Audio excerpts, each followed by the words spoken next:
అదే జగన్మోహన్ రెడ్డి గారికి తగిలిన రాయి తగిలి పక్కన ఉన్న వ్యక్తికి అంతే ఫోర్స్ గా వెళ్లి తగిలింది అంటే ఇక్కడ ఎంత ఫోర్స్ అప్లై ఉండాలి. ఈయన కనుగుడ్డు కూడా ప్రమాదమైంది, ఇప్పుడు రెటీనాకు ఇదవుతోంది అనేంత ప్రమాదం శ్రీనివాస్ అయితే దానికి ముందు తగిలిన జగన్మోహన్ రెడ్డి గారికి ఎంత ఫోర్స్ గా తగిలి ఉంటుంది అనేది ఒకసారి గమనిస్తే, ఇది కింద నుంచి ఎవరో విసిరితే దాని ట్రాజెక్టరీ పైకి వచ్చి బస్సు మీద పడిపోతుంది. అక్కడికి వచ్చేసరికి ఫోర్స్ ఉండదు. ఇది ఎవరైనా చిన్నపిల్లల్ని అడిగినా చెప్తారు.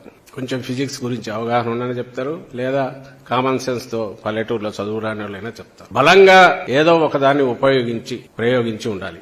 అది క్యాటపుల్ట్ లాంటిది అయ్యుండొచ్చు, లేదా ఎయిర్ గన్ లాంటిది అయ్యుండొచ్చు. క్యాటపుల్ట్ తో అయినా సరే ఒక 20 అడుగులో 30 అడుగుల దూరం నుంచి వస్తే ఒకరికి తగిలిన తర్వాత మళ్ళీ అంత ఫోర్స్ తో ఇంకొకరికి తగిలితుందా అనేది అది ఒక అనుమానించాల్సిన విషయం. అది సో ఏదైనా బలమైన దీన్ని అంటే బాగా పవర్ఫుల్ గా ఎజెక్ట్ చేయగలిగిన దాన్ని ఉపయోగించి ఎయిర్ గన్ లాంటిదో ఇంకొకటో దీన్ని ప్రయోగించారేమో అని అనిపిస్తుంది.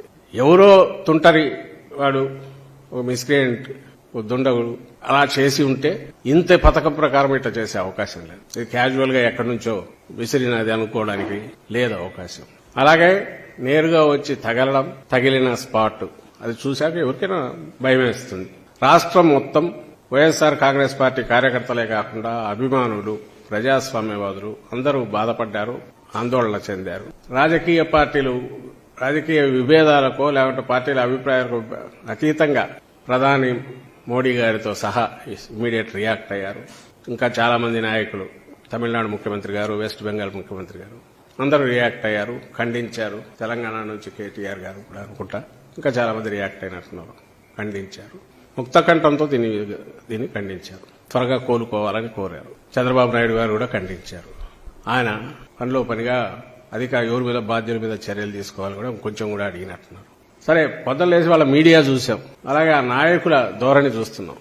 నాకు అర్థం కాని విషయం ఏంటంటే, ఎవరన్నా మన మీద అటెంప్ట్ చేసినప్పుడు వాడు ఎవడై ఉంటాడు, ఎందుకు చేసి ఉంటాడు, వాడిని త్వరగా పట్టుకొని అసలు విషయం బయటికి లాగాలి అనేది ఎవరైనా అడగాలి.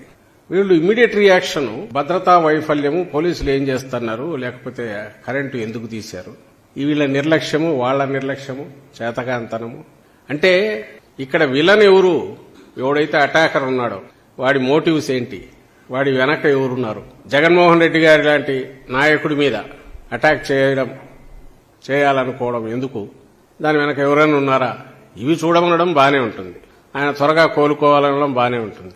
అసలు దీనికంతా నిర్లక్ష్యము, పోలీసులు సరిగా లేరో, మీ భద్రతా వైఫల్యము అంటే ముందు దులుపుకోవడం ఎట్లా, పక్కకు తప్పుకొని బాధ్యత అంతా జగన్మోహన్ రెడ్డి గారి మీద ఎట్లా, ఇంకా అంతటితో ఆగకుండా ఇంకా వరుస పెట్టి వాళ్ళు కొడుతున్నవి చూస్తే ఆఖరకు ఇదంతా ఒక నటన అని చెప్పి ఈరోజు మార్నింగ్ కు తేల్చినారు టీడీపీ నాయకులంతా. బహుశా ఇది కూడా మీరందరూ గమనిస్తూ ఉంటారు.